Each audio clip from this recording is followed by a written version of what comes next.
अच्छा हुजूर, अब तो बता दें, अब तो ये सारे का सारा मामला हो गया ना, ये डिसाइड कब हुआ था? ये अचानक हुआ ना कि कल 7:30 7:40 के आसपास खबर फ्लैश हुई कि भाईजान पीटीआई ने मूड बना लिया है और आपने रात 12:30 बजे एक गेम हो गया। ये डिसाइडेड कब था, कब से था कि हमने ये काम करना है? नहीं, डिसाइडेड तो ये एक्चुअली था जब हमने पिछली दफा इन्होंने कहा एतमाद का वोट नहीं, डिसाइडेड तो उस वक्त से था, लेकिन 20-21 दिन इसमें 17-18 दिन लग गए। हाँ, तो ये बड़ा मुश्किल अमल होता है, सारे लोगों को इकट्ठा करना, फिर उसके बाद आप देखिए लोगों को जो लालच दिए जाते हैं, फिर ये आके बैठ जाते हैं यहाँ। स्पेशली ये पीपल्स पार्टी और जरदारी जो फिनोमेना है कि पाकिस्तान में आया है कि ये इतना पैसा ऑफर कर देते हैं लोगों को कि वो फिर संभलना ही मुश्किल हो जाता है। तो वो हुआ, फिर कॉल्स वॉल्स आती रहती हैं और फिर इसलिए इसको जो है वो देर लगी, लेकिन थोड़ा बहुत ही सरप्राइज था। मेरा ख्याल है हमने पहले फैसला तो किया हुआ था कि हमने करना। यानी आप इस मश्क में थे कि बस अपने नंबर्स पूरे करते रहो, द मोमेंट यू फेल्ट कि अब ये काम हो गया, एक शायद आपने कहा बस अभी आज ही करो इसको बस और खत्म करो मामला, ऐसा ही इस तरह समराइज करूं मैं? हाँ बिल्कुल, हमारे लिए चैलेंज ये था ना कि हम पैसे खर्चे बगैर हम बंदे भी पूरे करें और सारा काम करें, तो हो गया अल्हम्दुलिल्लाह। इसमें एक तो आप पीपल्स पार्टी का तो बड़ा वाज़ेह तौर पे कह रहे हैं कि जनाब उन्होंने पैसे ओवर किया, हमारे लोग नहीं बिके, वो जाहिर आपने एक आध मिसाल दी उसके अलावा, लेकिन ये क्या इस सारे अमल में आप एस्टेब्लिशमेंट के रोल से मुतमईन हैं, या आप ये कह रहे हैं कि उन्होंने भी कोशिश पूरी की, उनसे हुआ नहीं, या आप कह रहे हैं कि नहीं वो पीछे रहे इस मामले में? एस्टेब्लिशमेंट का रोल एक्चुअली फ्रेंकली इसमें अभी काफी कंफ्यूजन है। अच्छा, मुझे शुरू में एहसास था कि ज्यादातर जो कई लोग ऐसे भी आके कह देते हैं, मैंने आपके प्रोग्राम में भी कहा था कि कॉल्स आई हैं और वो ना आई हों, लेकिन बाद में बड़े कुछ जो लोग ऐसे जो मैं समझता हूँ कि सीरियस लोग हैं और ऐसी बात नहीं करते, उनको कॉल्स गई।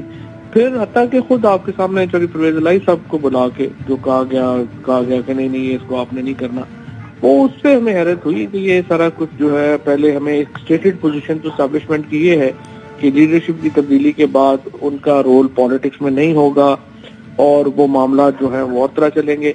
लेकिन बहरहाल हम देखते हैं नए चीफ साहब जो हैं वो आएंगे, हम उनको डेफिनेटली अप्राइज करेंगे कि ये सब कुछ हुआ है, फिर देखते हैं वो उसके ऊपर अपनी क्या कार्रवाई करते हैं। आप ये कह रहे हैं ना सिर्फ कि पीपल्स पार्टी बल्कि गैर सियासी हवालों से भी ये हमारी मूव रोकने की कोशिश हुई, जो कि आपने नाकाम बना दी, नंबर आपका पूरा हो गया? जी बिल्कुल बिल्कुल। ठीक है, अब ये हाउस की तहरीर की तो बात हो गई है, इंटरम सेटअप जाहिर है अगला मरहला है। आपको भी वही लगता है जो भी कायरा साहब ने कहा कि उन्होंने कहा दूरियां इतनी है कि उनको लगता नहीं है कि आप दोनों किसी एक जनाब निगरान वजीर आला और इस पर इत्तेफाक कर पाए, ये मामला आगे ही जाना है इलेक्शन कमीशन वगैरह में, ऐसे लगता है आपको प्रैक्टिकली स्पीकिंग? कोई ऐसी बात नहीं है, हो भी सकता है, लोग नाम ऐसे ही देने चाहिए, हमें भी सीरियस नाम देने चाहिए और उन्हें भी सीरियस नाम देने चाहिए जिनमें कंसेंसस हो जाए और हम उसके मुताबिक आगे बढ़ सकें।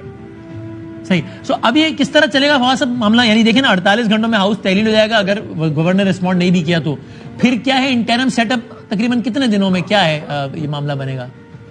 देखिए, ये जो चैप्टर 4 है पाकिस्तान के आइन का, वो तरीका कार देता है कि सूबाई असम्बली टूटेगी तो क्या होगा। उस चैप्टर के मुताबिक ये है कि पहले 3 दिन जो है वो लीडर ऑफ द हाउस और लीडर ऑफ द अपोजिशन आपस में कंसल्टेशन करें।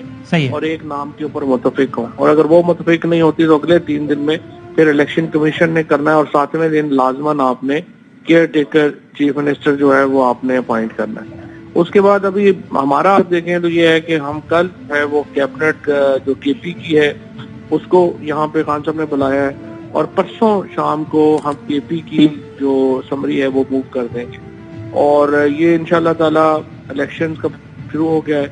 60% नशिस्तें हैं पाकिस्तान की जिनमें इलेक्शन होने, चाहते तो हम यही हैं कि अभी भी वफाकी हुकूमत को चाहिए कि वो हमारे साथ बैठे, इलेक्शन का फ्रेमवर्क तय करें। अब ये जो पाकिस्तान की मईशत को ठीक करना है वो मुमकिन ही नहीं है जब तक पाकिस्तान की सियासत में इस्तेकाम ना है। आपको सियासत में इस्तेकाम इलेक्शन से आना है। आपको इस सारे अमल के बाद, कल तक ये सब एक मफरूजा था कि आप एतमाद का वोट ले लेंगे, परवेज इलाही साहब के बाद असेंबली बहाल करने का इख्तियार वापस आ जाएगा और वो इख्तियार इस्तेमाल भी कर लेंगे, आज ये सब हकीकत हो गई है। सो इस पेशरफ्त के बाद आपको कोई भी डायरेक्ट या इनडायरेक्ट सिग्नलिंग हुई है फ्रॉम गवर्नमेंट या कहीं से भी कि शायद वो भी कुछ एक डिपार्चर ले अपनी पोजीशन से और पाकिस्तान एक साथ ही इलेक्शन की तरफ जाए? अभी नहीं हुई कोई उस तरह से कोई सीरियस। अभी आपने बड़े उससे कहा, मैं तो कंफ्यूज हो गया सभी में आपके। हाँ, लेकिन नहीं कहीं उस तरह नहीं हुई, लेकिन अभी देखते हैं और अगर हो जाए तो बेस्ट पाकिस्तान का इंटरेस्ट तो यही होगा कि हम एक नेशनल इलेक्शन। लेकिन आपको ऐसा होने का इम्कान बाजार कम लगता है? देखें अभी तक तो फ्रेंकली इस हुकूमत ने कोई सीरियस कोई भी बात नहीं की। इन्होंने सिवाय अपने बैरूनी दौरों के और अपने केसेस ठीक कराने के कोई ऐसी बात की ही नहीं कि जिसके ऊपर आप इन्हें कोई सीरियस लें। लेकिन बहरहाल ये इदारों का ज्यादा इम्पोर्टेंट है कि वो किस तरह से इसको लेते हैं और किस तरह से आगे चलते हैं। देखते हैं उनमें इदारे क्या करें, इसमें इदारों को क्या करना चाहिए इस सब में? इदारे वही करें जो करते रहते हैं पाकिस्तान में 1958 से जो कर रहे हैं, इलेक्शन करवाएं और इनको कहें कि आप एक फ्री एंड फेयर इलेक्शन की तरफ जाएं। अभी एक सियासी इकाई चाहती है इलेक्शन ना हो, एक चाहती है हो, और जब इदारे एक पोजीशन ले लेंगे तो फिर वही एक सियासी इकाई की फेवर एक की मुखालफत हो जाएगी, फिर वही मामला एक विशेष सर्कल में नहीं फंस जाएंगे हम कि जहाँ पर। नहीं, सवाल ये है कि अगर आपने देखे ना, आपने सोल्यूशन कुछ बनाना है ना, 4 महीने वो कहते हैं कि जी वो कहते हैं 7 महीने बाद हो, हम चाहते हैं 5 अप्रैल में हो, तो ये कोई इतनी लंबा टाइम तो है नहीं। किसी के ऊपर जो है वो बातचीत हो जानी चाहिए और एक नेशनल इलेक्शन पे जाना चाहिए।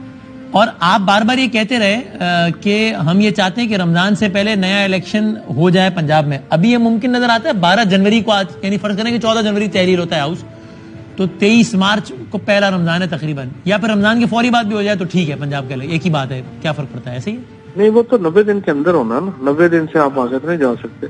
90 दिनों के अंदर अंदर आपने इलेक्शन करवाना है और उसी को टाइम फ्रेम को करें। और अभी भी मेरा ख्याल है ठीक है 17वें दिन करवा दें, 90 दिन जरूरी थोड़ी। हाँ। अगर 70 दिनों में करा देंगे तो रमजान से पहले हो जाएगा। अमलन या फिर रमजान के दरमियान होना है इलेक्शन या फिर उससे पहले होना है, क्योंकि उसके बाद तो 3 महीने का टाइम पीरियड लैप्स कर जाएगा ना। नहीं, 3 महीने का टाइम तो लैप्स कर नहीं ना सकता ये तो। हाँ, मैं वही कह रहा हूँ, वरना हो जाएगा तो इसका मतलब ये तो पॉसिबिलिटी है नहीं, तो ये तो रमजान के बाद को इलेक्शन नहीं हो सकता, या इसके दरमियान होगा या इससे पहले होगा। और पहले हो जाएगा, पहले करवा दें, ये तो इलेक्शन कमीशन के ऊपर है।